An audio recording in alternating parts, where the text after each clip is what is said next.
And now it's time for Ag Geek Speak with GK Technologies, Sarah and Jody. In the fields again. I just can't wait to get in the fields again. The life I love is spreading potash for my friends, and I can't wait to get in the fields again. No, I can't wait to get in the fields again.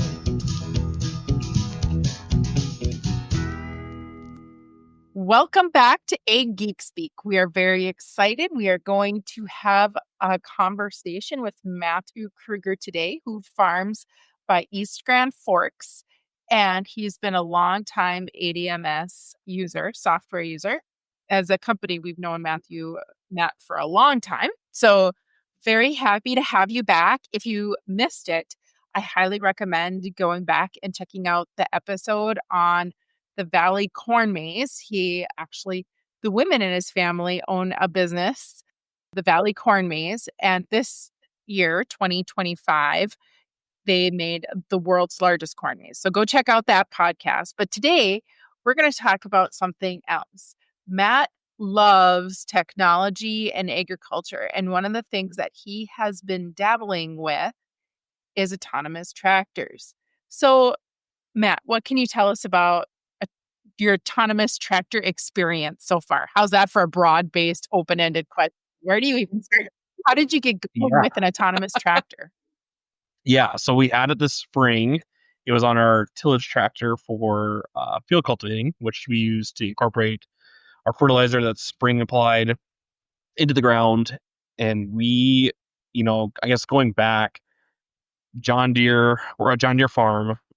And so John Deere's had autonomy on their 8,000 frame series tractors for, I think, a few years now. However, up here where we're located, which is in the Grand Forks, North Dakota, which is the valley, I'd say just probably the Central Valley, probably 8,000 frame tractors do not do tillage. We use big 9,000 frame John Deere tractors. I kind of just told the dealership, like, man, do you think they're ever going to work on this in 9,000 frame? And eventually, I knew they would. I mean, it just seemed to be like Deere had to start somewhere. Fun fact, John Deere does, I don't know how to say this exactly. They monitor you more than you think they monitor you, but I don't think I think you're a number to them. So anyway, I was chosen because I had the second highest click rate in my dealership's usage for Operations Center, which I don't know if I should be proud of that or not. But they said apparently I was close, and there's a pretty big gap between me and a few others. Click rate, what does that mean? As far as the amount of uploads that you're putting up there, or I think it's how much you're in Operations Center, how much you're clicking within within it, and using the features and everything else like that. Apparently, so I was behind Black Gold, which for those that know Black Gold, I was behind their. Which I mean, to me, I'm like, Black Gold's massive. Yeah, they farm in multiple states. Yes, they farm in multiple states. I mean, I farm in multiple states. I have North Dakota, but we're nothing anywhere remotely. I mean, our farm is one of their farm locations. So, for those people that listen to this podcast and other parts of the country, Matt farms in East Grand Forks. That's on the Minnesota side of the Red River, which is the boundary between Minnesota and North Dakota. So when he says he farms in multiple states, he just crosses the river. Yeah, it's 4 miles away. And for anybody wondering, we do not keep track of your clicks in ADMS. So we do not know who has the highest click rate in ADMS, if anybody was thinking about that. Yeah. So we will not send you a plaque. Yeah. We're not noting who's got the most sample points in a field. That's good to know. Yeah. So anyway, I felt a little violated, and I was kind of I don't know how I feel about that. Because I'm I thought the whole data thing, well, it is, but they can just tell your click rate, which then even other software, I mean, they do have a tied to even if you have an error, they'll have a double click thing. There's different things that engineers have to help them know what's working or not, what's not working. So anyway, so they came to us, our dealership said, hey, John Deere's wondering if would you ever consider putting autonomy on one of your tractors? And I said, absolutely, but I said, absolutely, but what's the catch, So they they for us being a demo farm, they put the kit on full, like they did that. We do have to buy out the kit if we want it at the end of the year, and then but otherwise than that, like we still have to pay the subscription cost. It is a subscription based model. Right now it's $4 an acre, which is high, and so they're working on that. They have said like they're going to adjust that because it is. I think they're going to do it based on more like operation or even how many acres you use autonomy for, kind of like a tiered thing. Like the first so many acres would be this rate, then it drops, progressively. They've even looked at like whole farm models. Like if you're using autonomy, it might just be a flat rate. So anyway, so I'm just telling you what I know today, what it is. So they put this kit on. It included an extra like valve pack that I think it was timed to the braking of the autonomy. They had to put a Starlink called JDLink Boost on top of the roof, which actually is super handy. I actually bought one I put it on my flatter tractor, and I'm actually moving it to my combine because then I have cell phone connectivity all the time. I can do Wi-Fi calling, and that has been phenomenal because we do have fields that just are prone to poor cell reception, and it was fantastic. We planting all spring long and be on the phone and not have a single issue. So, so super. I think that kit was like, I think it's $1,000, so it's $300 a year. And I mean, like again, like where's people's priorities? But to me, to have that cell phone, not like to have cell phone calls, like it's worth $300 a year for me to get a good cell phone call. So otherwise, I can't get a hold of people. People can't get a hold of me. It's just the whole issue. So anyway, that was a kit. You also have a globe that goes on the implement. So then the machine, so then the tractor and everything knows where everything's at, basically. So you have two globes, one on the tractor and one on the implement. But the entire system is keeping track of correct. both of those pieces of equipment for its exact location. Yep. And are these specific to the autonomy globes, or are they like just regular John Deere? Okay. Nope, they're just regular John Deere. You gotta have the 7500 globe because of like there's an extra chip or something in there for that or something like that. And then Deere also sent up a gator because with autonomy, we have good boundaries in Operations Center, but you have to have autonomy. They have to be autonomy. The quality has to be autonomy, which basically this. So here's a best practice I found out with this whole thing too. We have our good boundaries in Operations Center that are main boundaries, and then we had to go around with the gator. Basically, you have to draw them again, but they're recording data points along the whole way. Typically our boundaries up here in the valley, like we have squares, rectangles, like we have very nice straight edges. So typically like our boundaries, we've driven them. However, we come to that corner, we hit pause, we go to the other corner, hit resume, and we've got a nice straight snap line. This way we had to actually drive it, and those lines aren't perfectly straight. But for autonomy, they just need to know like there's no issue there. They need to make sure that boundary is true. Part of their deal as well with autonomy is that tractor will not break that boundary. They do say though, like if there's things out there like power boxes, telephone poles, everything like that, don't go up right next to it, but stay about 5 feet away. So give yourself some buffer. Like the tractor may, as it turns, it might go out that boundary just a little bit, but it will not do it just because it's embedded in its code to just stay within that area. So we had to go around and we picked out fields that we knew like, hey, this is gonna be autonomy field, this is gonna be autonomy field. So we spent, quite a bit of time going back and remapping fields again. Even though you've had really good boundaries in your op center, you actually had to go back and just put points out there. And those points along that straight line, even though there was no corner there, those points on that line verified that boundary is valid. Correct. So we actually had to like redraw the boundaries. So then they gave us a gator to do this with, and it had auto steer in it. And the idea there was I could use boundary track, which is a feature within John Deere where you can actually take your good boundary, make it run an AB line or run multiple AB lines.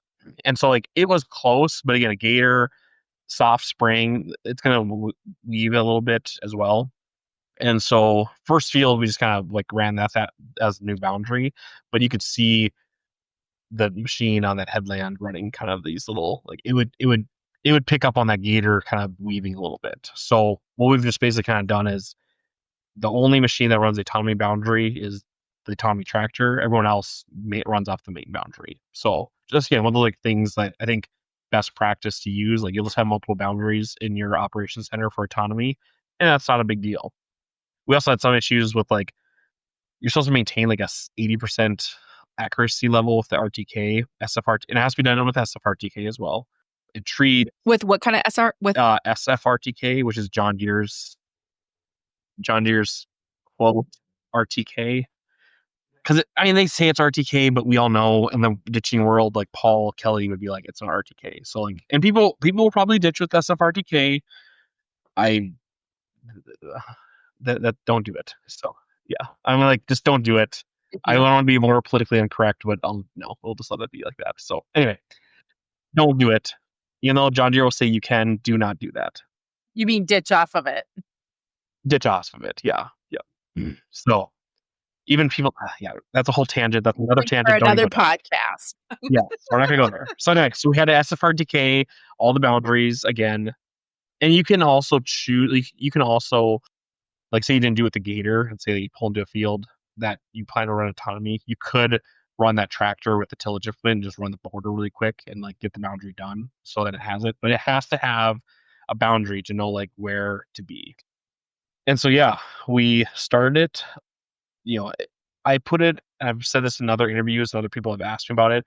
It's like a 7-year-old running a cultivator right now. So it's pretty new. It's ultra conservative on safety. Dust is not its friend currently. I know they're working on overriding that right now, but if it starts to get too dusty, it stops, waits for dust to clear, and it starts up again. But at the same time, when it works, the dust. What's the deal with the dust? What's the dust messing up on the sensors? Well, because with the machine as well, like part of the kit, there's cameras on top of the cab, 4 cameras pointing forward, 4 backwards, and 4 each side. So there's 16 cameras on top. This is part of the autonomy kit, is like, as well as these cameras. These are what's sensing and seeing and kind of making sure everything's fine. So that's also part of the kit. Sorry, I should have said that as well. And so when the dust starts happening, it can't see as well, and it freaks out, thinking like there could be a person up there, and there could be this, or there could be that. Some kind of issue that could be happening. And so that's where they have to like kind of realize like, if it's in the middle of the field, it's probably fine. Like, let it just keep doing its thing. We talked about like, is there a way can they put sensors that like we have in our cars that like detect like when a vehicle's getting too close, like our parking sensors? Is there a way to put sensors as well there that can override the dust feature? Like different things. LiDAR. Yeah, LiDAR. Yep. And they said they've considered it. They just have to weigh the cost part of it as well. But I think, again, as they like get more comfortable with it, they can kind of figure that out. So dust was definitely a hindrance, but it sounded like it was a hindrance for everyone that was kind of doing these demo products of the autonomy. It just, it's a thing that we deal with in spring. Fall, maybe not as much, because like we can do a little more tillage in the fall, or there's more residue. There's different things like you're not doing. I think even if you're cultivating 4 or 5 inches deep, there probably wouldn't be as much dust because you bring up a lot of moisture. But we don't do that up here this spring. We're doing 2-3 inches at most, and that's all we want to do. And we're not going to go when it's muddy, because up here, like, our soils are very prone to compaction. So like you can't. You have to only go when it's dry. That's a good way to make dirt lumps in high clay soils. Yes, exactly. It's funny because it goes back to like the autonomous tractor, and you having to use a 9,000 instead of an 8,000 series tractor. Like that same soil property, the fact that it's a clay and holds onto water really well, also like contributes to the fact that it's going to cause more dust when you're actually out there in the spring. You horsepower to pull the baby. Yep. And like also speed, like our machine, like the tractor we have in front of it and the machine we have, it's supposed to go 70 miles an hour cultivating. Because that was another thing too. They're like, well, just go slower. No, I'm not going to go slower. Like, because they said like, we can go like 4 miles an hour. Is as dusty? And I said, no, it's not.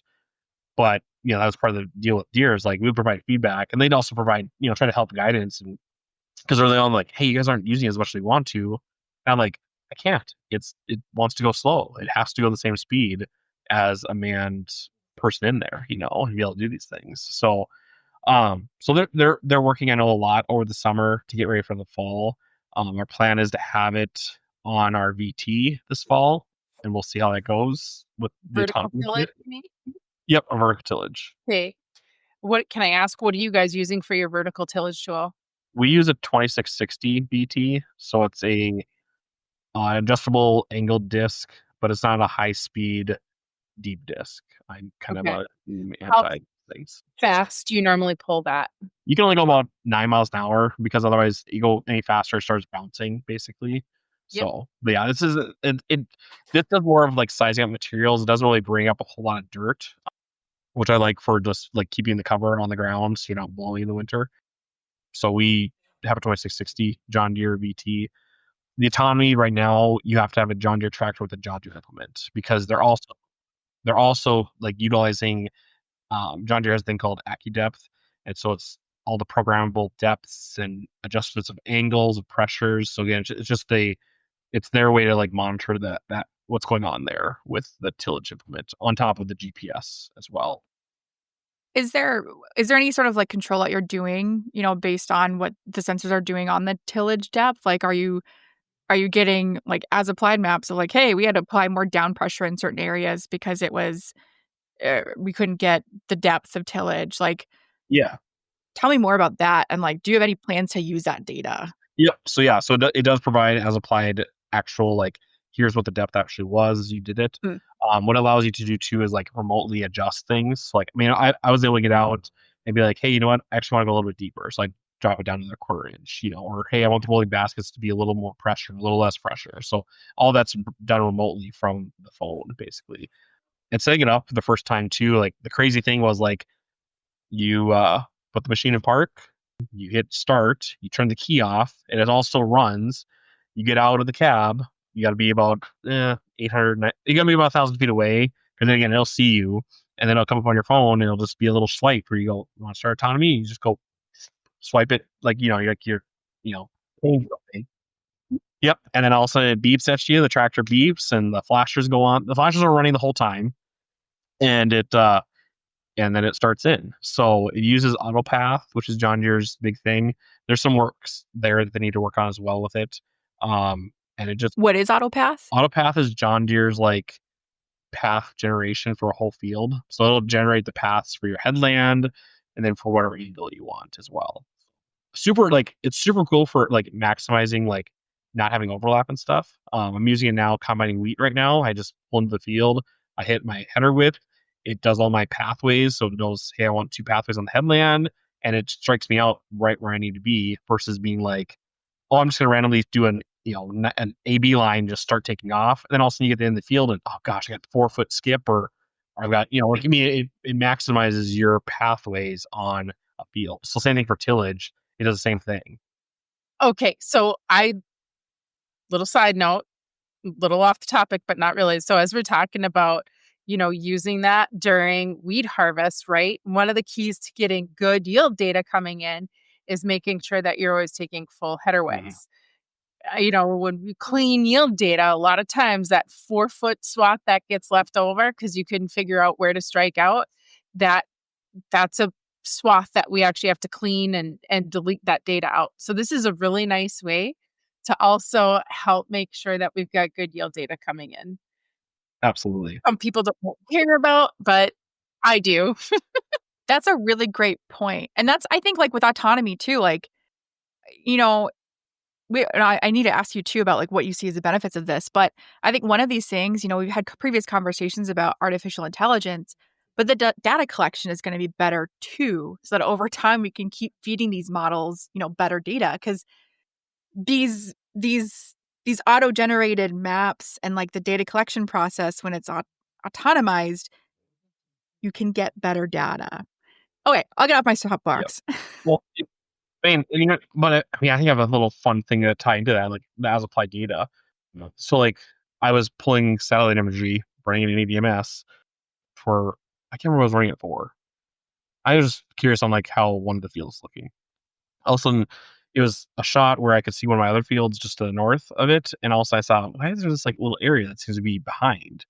And so I then refocused the imagery to that field, and I went back and I could see it, and I went back all the way to like right before spray application, and I didn't see it before that.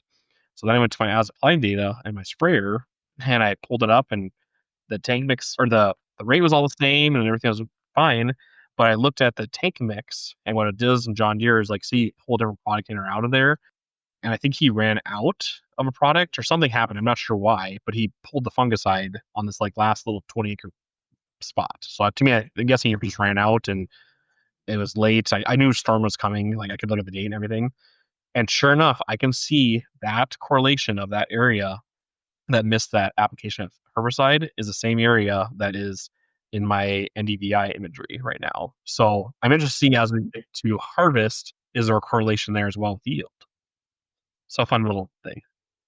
That's really neat when you could take that as applied data, find those spots on NDVI. I mean, plant canopy says a lot. And usually NDVI is highly correlated to yield data. So it will be really fun to see. Yeah, because to me, like this is that like 4 ounces of tiviconazole that we throw in with our wheat, which I think it's like 2.5. It's super cheap. We all kind of just do it because of whatever. And I mean, in tight margins, I think it's something that everyone kind of asks, like, well, do we still need to do it? And it'll be interesting. I'll have a field. I'll be like, this was accidental, but hey, it did X, Y, or Z, you know? So, and as far as I can tell, everything else is put in there. I'm working with my brother who runs a sprayer. He's not the most tech savvy. So like I was proud of him for putting in that change in the monitor, but I asked him like why, and he's like, I don't remember. And I'm like, do you know, like, was it this or was it that? And did you throw anything else out? He's like, no, I think I just didn't have that. And so I just kept him spraying because it was the last 20 acres of this, you know, like of all our spraying.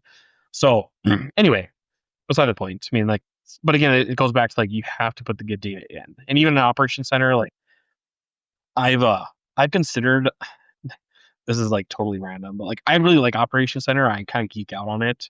I like to have a good clean operation center. I've almost thought of like, let's remember that Matthew was chosen for a test autonomous tractor for clicks in JD Op Center. So this checks. Yeah.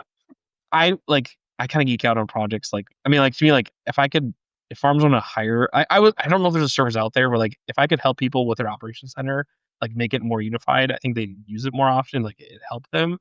I don't know if there's a business opportunity there. There probably is. I don't have the time to do it, but it'd be cool to do it, you know.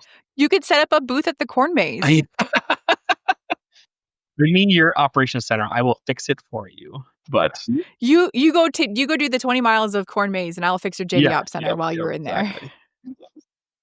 But I will state that John Deere Operation Center has been a great platform for us to use here, even at GK Technology. I am partners with a ton of different growers on there.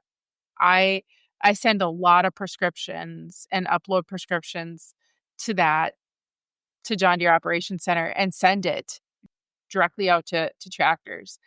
The first time I did that without a USB stick, it was such a game changer. It was just so cool. And it's taken a long time to get it to where it's at today. I'd say probably the last 3-4 years, it's really gone a lot better. Early on, Operation Center was trash. You know, I mean, it was horrible. I mean, everyone was still going back on Apex. You know, it just wasn't that thing. And during that time, we weren't all John Deere farm. But I would say Operation Center has made it to a point of why we're all John Deere farm. I even have a friend that I gave him partner access to my organization just because he's not anywhere near me. He lives south, and you know, so like he's a Case guy, and I'm a Deere guy, and he'll hear about the things that we do at Operation Center. He's like, gosh, I just wish we had that. He's like, man, it's just so janky, the Case AFS Connect. And so I gave him access, and I just said, you can just poke around. So you can't break anything. You can see things.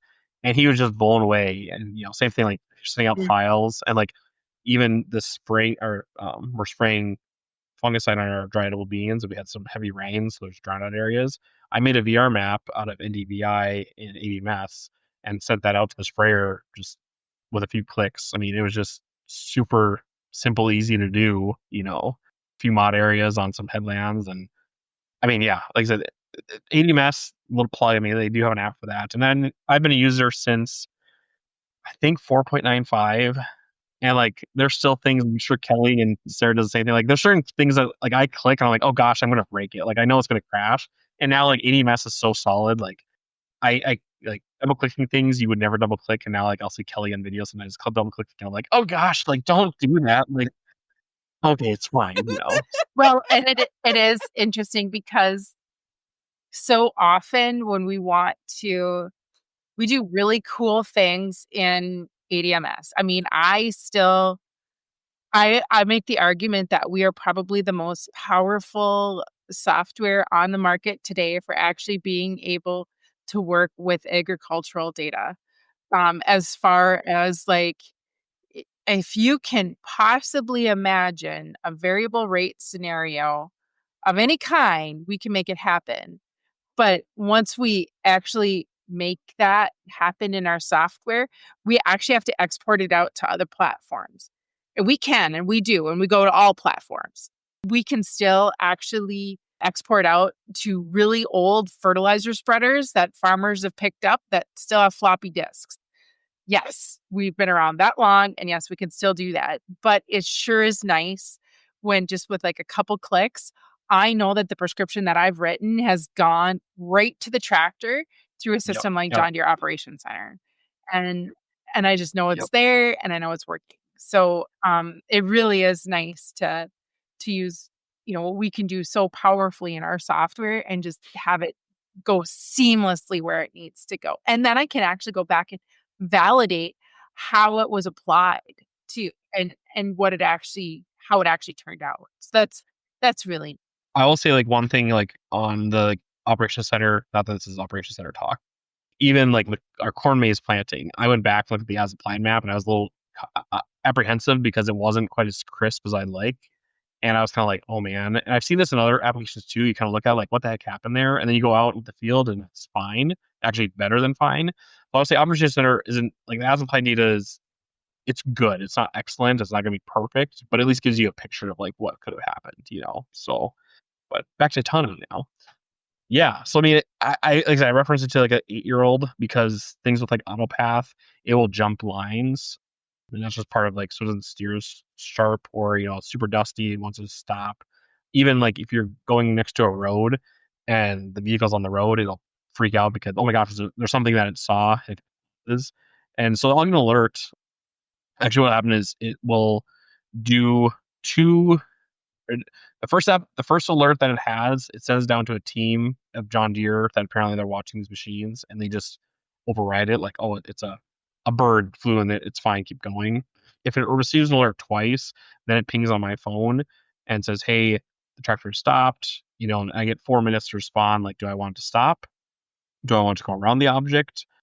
Those are my two options, basically. So typically, the issue, same thing, like I saw a car, and so it sends you a picture too of like what the object it is that it saw. And so for mine, it just showed me the road, so I figured it was a car. So I just said, I had to say go around, and then it didn't know what to go around because it wasn't there anymore. There's different things like they're working on, like getting over those things. But I mean, it will do a field completely from like once you start it up and walk away, it'll even do your headland passes, which is super nerve wracking. I watched it happen. So I actually set it up one night at 10:30 to cultivate the corn maze field because I needed to be tilled again. It was plowed and it just needed to be tilled again to try to pack it down before I planted it. And I was like, well, 10:30 at night, I'm just gonna set this thing up, and I figured by 2:00 it should be done roughly. It does go a little slower. Again, like there's just different nuances that they're working on trying to get better, and they will. John Deere will get it. I have no doubt about that. But anyway, set it up, and my dad was with me, and he goes, well, that's $1 million. I'll probably never see it again. I mean, it's just true because it's just like, oh my goodness, just letting this machine just go. I went to bed. I kept checking it just to make sure, like, hey, is everything fine? And it was. My wife said, though, however, do not do it again because she said you tossed and turned all night. Like she said, you're not willed. And then my alarm went off at 2. And I pulled it open and I was starting to do the headlands.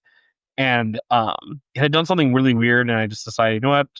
I was 2:00. I'm just like, you know what? We're just going to send you to the corner and be done. So I hit, send home, and it went back to the spot and it shut down. And but it had done the work, those several hours. But this is terrible. But like John Deere needs to send like their autonomous kit not only like the stuff to transport it to or like transfer it to an autonomous or like give it the autonomy ability, but it needs to send like a bottle of like melatonin gummies or like some NyQuil so you can do it at night too. And that was the first time we ran it at night. Otherwise, we'd been running it during the day. And for us, like, where do we see the benefit of it? Because like it is going to be more expensive than a person. Like even right now, it's $4 an acre. I think they're looking at going $2 an acre. That's still $100 an hour. If you're doing 50 acres an hour type of a thing. So it's still more than a person, but I don't see it necessarily replacing a person. Where it worked for us was, hey, it's springtime. I've got everything going on and I need a seed truck move from one place to another place. Who can go do it? Well, guess what? The guy on the tillage tractor can go hang out, turn autonomy on, hop in a pickup, go do what he's do and come back. And the thing's only run for, 30, 50, whatever. It's done 50 acres. Okay, that cost me, even at $4 an acre, it cost me $200. But you know what? It was better than me shutting that machine down for a whole hour. We run a high-speed planter and have air drills. I mean, that high-speed planter does 200 acres a day of planting.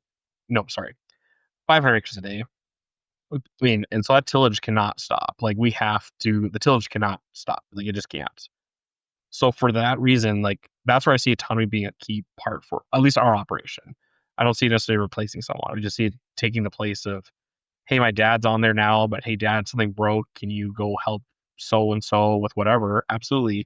Turn it to autonomy. It's still going to do his job. He can go out and help out with whatever needs to be done, and then return back the tractor and finish the job. Or again, like where I ran it at night, like we have several half section size fields that, hey, you know what? It's 10 o'clock at night, but it would be nice if that's done by tomorrow morning. Go ahead. Everyone go home, get a good night's sleep. Hopefully. I think the other reason why that field, how I didn't sleep well at that field was it was near town. It was next to like the corn maze, which has it just has stuff out there. And so I know it's not supposed to break the boundary, but you're concerned. You got fiber out there. You just had different things. So I think that's why I didn't sleep well. It was one of our other fields that like there's nothing around it. I probably slept just fine.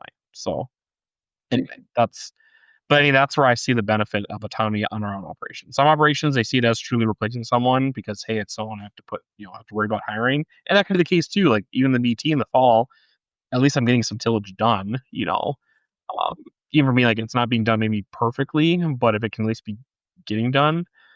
They did ask me, John Deere asked, like, well, some of these like our high-speed disc, it doesn't see things. So like, do we need to put sensors on there? So like if a disc gets plugged, then it like stops.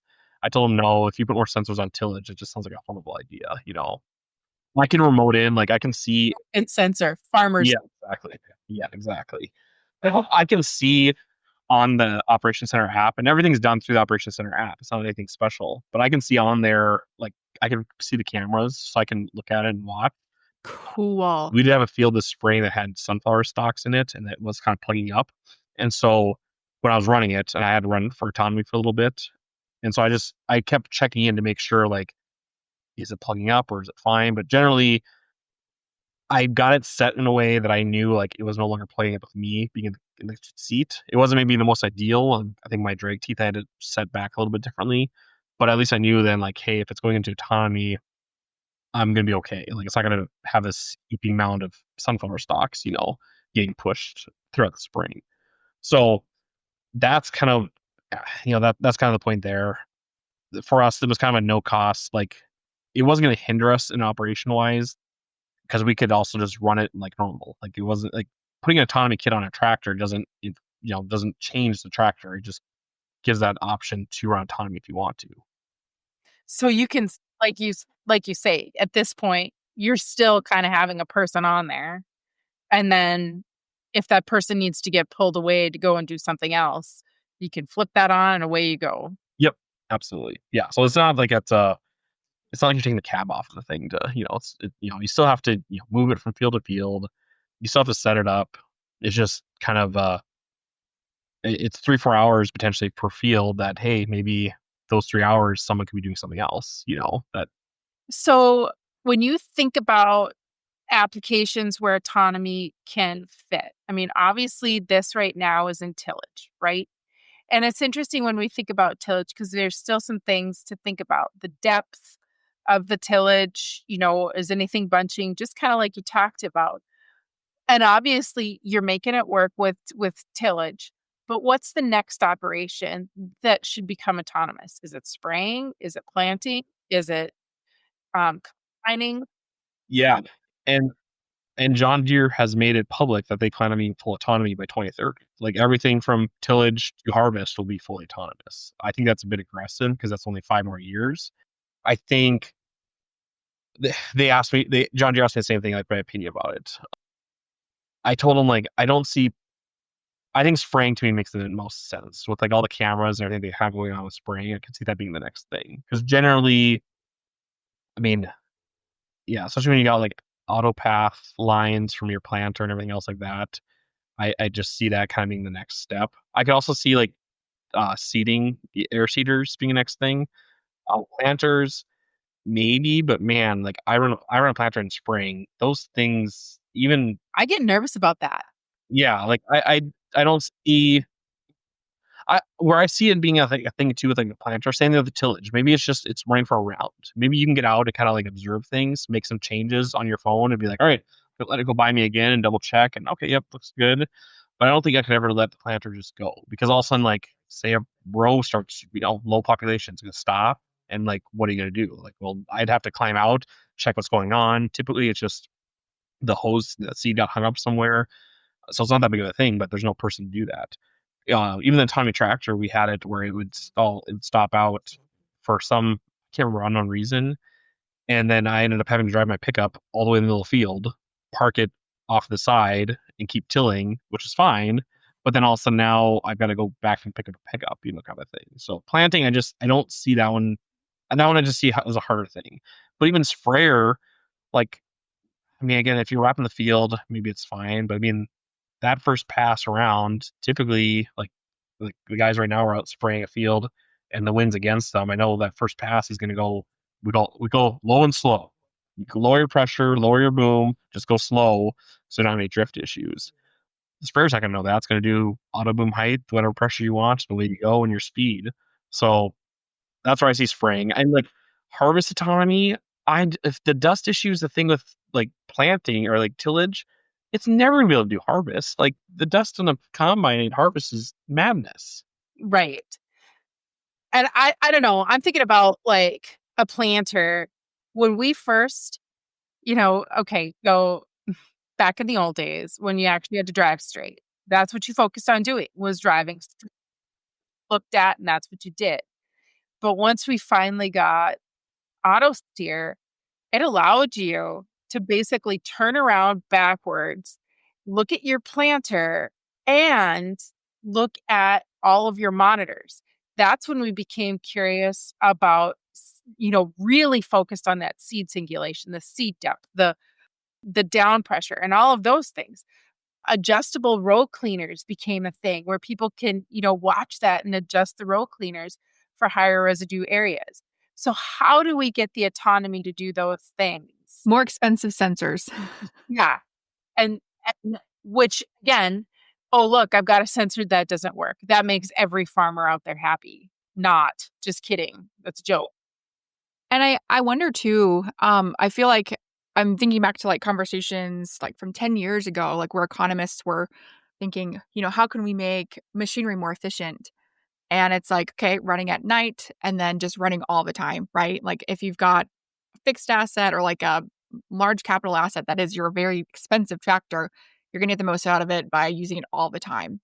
So I wonder, especially if we've got to add more sensors to these things, do we have smaller tractors and smaller implements to just run all the time? And maybe not for this area, like the valley, our fields are very nice for autonomy, I think, compared to other places. But I wonder if that will help, maybe you and the autonomous tractor both planting at the same time. One, the autonomous tractor going, and then the larger implement. But I mean, from John Deere's perspective, right? They're putting it in the tractors that they're already selling. So that probably isn't going to be the case, but maybe other companies might take that route. Yeah.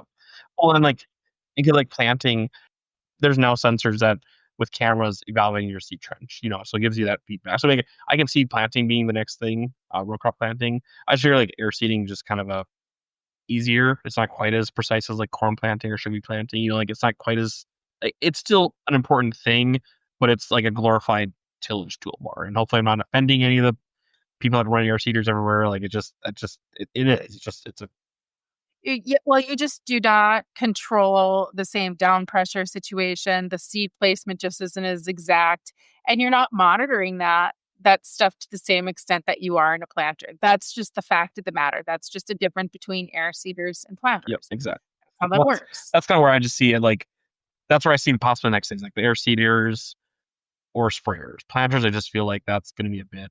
Combines, I also feel it's going to be a bit. So. But I mean, I think it's coming. With your point, Jody, I've heard different people's theories of like they think it'll be, instead of a farmer having one big tractor, it'll be 10 little robot things that do the same kind of work. It's just 10 of them that they load up on a trailer, and they're, able to just kind of let them go on the field and do it. I don't know what the future is. I mean, even one guy I talked to, he thought more would be like Tesla's man thing. Like, why don't we just hire an AI robot that would sit in the tractor and do the things, So I think there's so many different ways. I also think it's also the race to zero. Like with anything with technology, it's going to be the highest cost right away because, hey, it's a new feature. But everyone's going to be now getting access to that technology and bringing that price down. I know there's another firm that's working on autonomy tillage that's going to do a non-subscription base. It's going to be a one-time fee, which, I mean, ADM GK technology would do that as well. It used to be a one-time fee, and then you own the software, but that only is sustainable for so long. For how do we keep paying our programmers and everything else to like allow these updates to happen? So, and a lot of software is that way. Yeah, exactly. So like subscription fees. Yeah, so like it has to be either like it can be the one-time fee and then maybe just an annual support fee, just to keep things updated. Sure, that's fine. But anyway, so I mean, I think everyone's tillages right now is the easiest thing. Grain carts is another thing that's gonna be easy. It's after that, it's kind of the big giant question mark. And again, you're not going to get rid. I think people are like, oh, they're getting rid of the poor farmer. You're never getting rid of the poor farmer. It's just we have such issues getting people to be on the farm, or like we're in a blue state, and I'm forced by our stupid state to provide benefits that are completely unnecessary, but they still cost me. I'm paying for so and so's maternity leave, even though like we don't have that. It's just, it's just. I mean, there are things that we deal with. And so you're in Minnesota and I'm over in North Dakota, and we still have labor issues all the time on the North Dakota side. And we are a very red state. So, I mean, it happens, just to be fair out there to all political parties. It's not just a blue state, red state thing. It's an issue altogether. But like we have different regulations we have to have on Minnesota side that you don't have to on North Dakota side. Like we do pay, like we're mandated to pay overtime in Minnesota. I'm honestly okay with that. I mean, like if you're working hard, I think you should be compensated for that, So North Dakota, you don't have mandatory overtime, Get frustrated with other things that we have to do in Minnesota that my neighbors to the west don't have to do, we still have issues of labor, but technically I would feel like my labor potentially costs extra 10% more because of different things to do in Minnesota that North Dakota doesn't have to do. So in North Dakota, we just don't have the labor availability. We just don't have labor your tractor's going to sit there because you don't have anybody to drive it and to discuss it, period. Yeah, exactly. So, and we have H2A labor. That's been awesome. But again, it just goes back to all time, for us, like where everyone, like, I mean, some farms are out there hiring people. They're giving them full-time positions, even though they maybe don't have the work for them, but at least gives them a person for that springtime hard time and that full time, like those 2 times that we just need the full. But so many people are like, I don't want to work 2 weeks. I want to have a full-time job, So what does that also cost you as well? So that's kind of where I see the autonomy being a part of it. Is it's alleviating maybe that labor. Again, not taking someone out, but maybe it just makes that, instead of paying someone 40, 50 grand a year to be a full-time employee, hey, maybe I'm just paying John Deere a subscription fee to at least give me a person, quote unquote person, in that machine for those times that I need that extra. Yeah. It's like the pinch hitter. I mean, we talk about it all the time in the Valley, right? Like in the spring and in the fall, especially the fall here, right? You've got agronomy centers hiring soil samplers. You've got the beet harvest, which is taking up so Yep. many of those like temporary workers. Everybody wants people in the fall. And so if you can have some like a tractor doing its own job, man, that's And let's be real too. Driving a tractor today is not what it was 10 years Yeah. ago, 20 years ago. You know, I I was raised on a farm where my dad said, if you don't know what to do with them, put them in a truck. Well, goodness gracious, you don't do that anymore today. The trucks are big, the tractors are big, and there's a lot of technology in these things. And you need to have somebody who understands how equipment works. Yep, absolutely. And then, yeah, I mean, like I grew up in a generation like where we still like I remember planting soybeans without GPS. Like I had to line up. Like my dad said, sit in the middle of the seat, line yourself up in the middle of the thing, line your belly button up, and just watch that line. Sit forward, don't look back. Just kind of keep. You kind of look back every once in a while just to make sure nothing's plugged up. But that's what it was back then. And now, I mean, I've got my kids that my 11-year-old helps me out on the farm quite a bit, and I still want him to learn those values because I think there's great value in that. So like, but he's run grain cart for me the last couple of falls now. Yesterday we couldn't get the machine sync to work, which machine sync is a feature from John Deere where the grain cart gets close enough to the combine and then the combine takes over.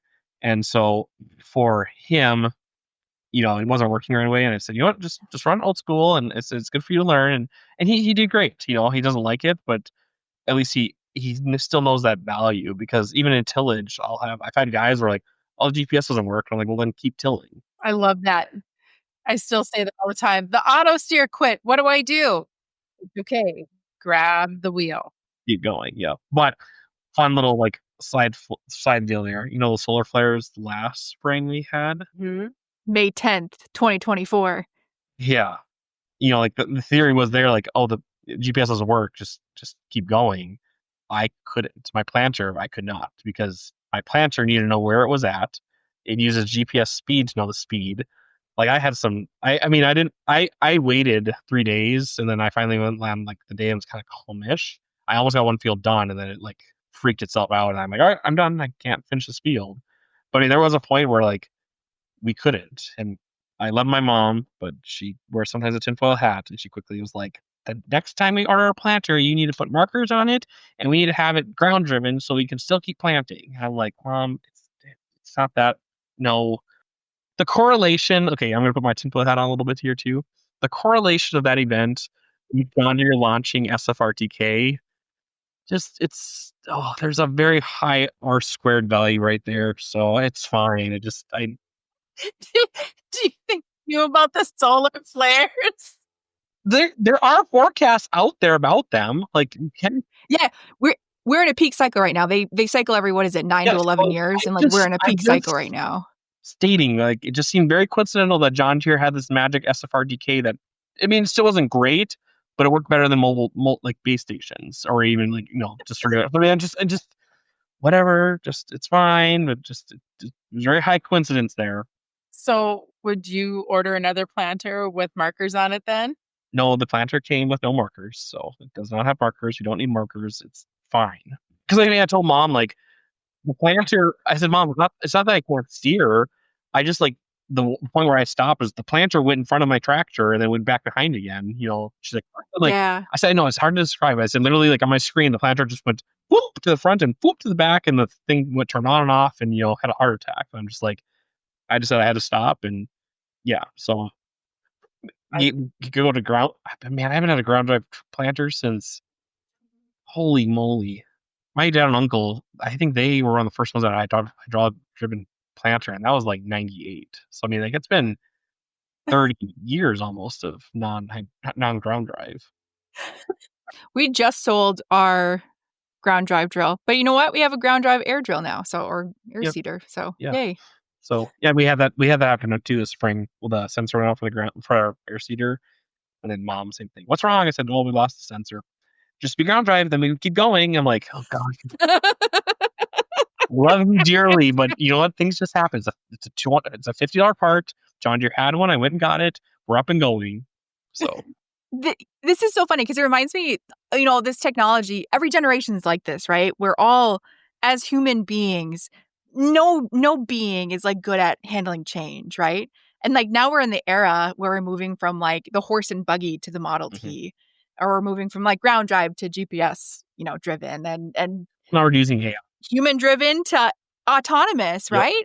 Like, how crazy are we going to sound in like 10 years or like 20 years and look back like, oh man, we were really scared of like going from auto steer to autonomy, and we're going to sound like, man, going from the horse to the buggy.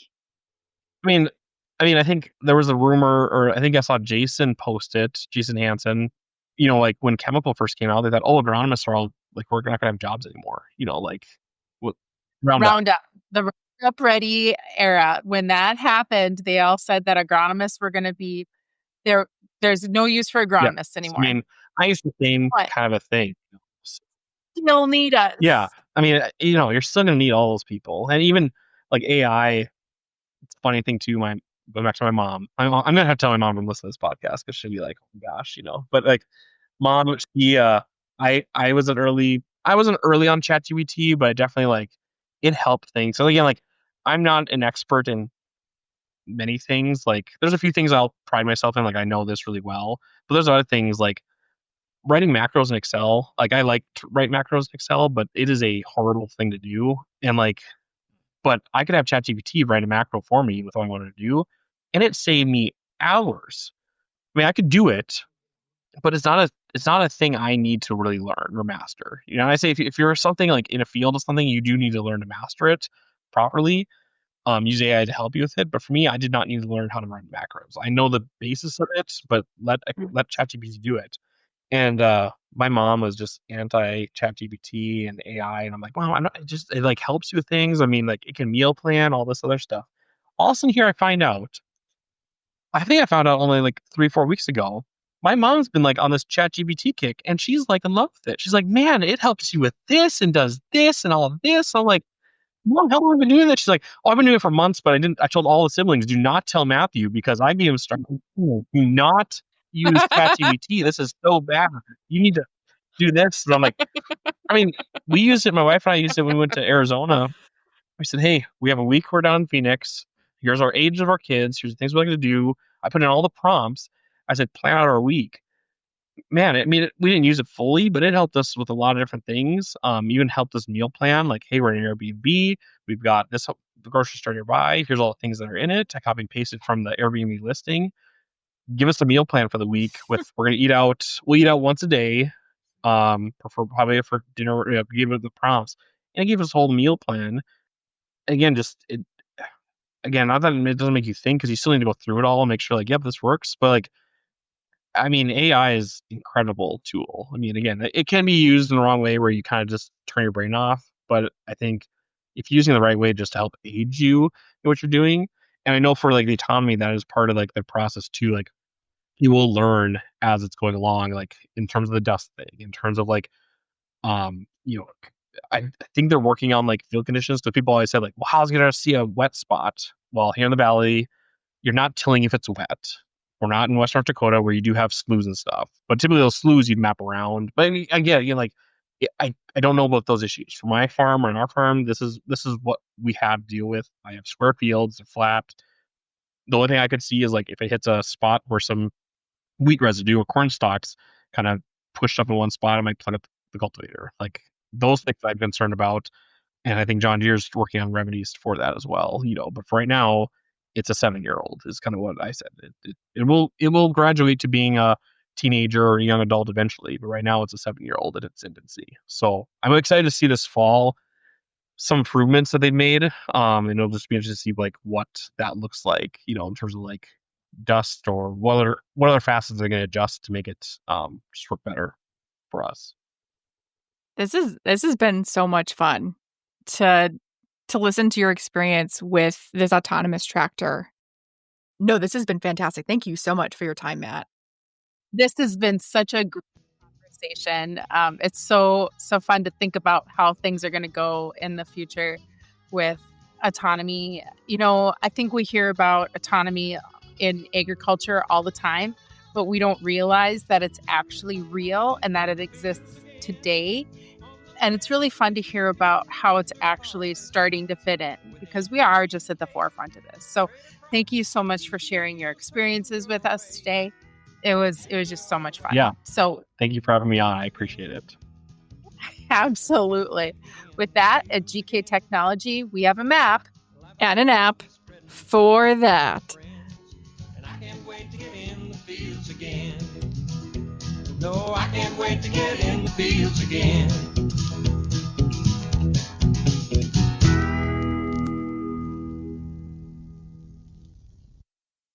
Let the geeks at GK Technology help you with your agricultural data. Their agronomists know agriculture. When it comes to creating soils and zone maps to maximize yields in your fields, you can trust the people with decades of experience in site-specific agriculture. Everyone at GK Technology has a background in agriculture, so they know what makes a farm run, and they speak your language. The geeks at GK Technology have a map and an app for that.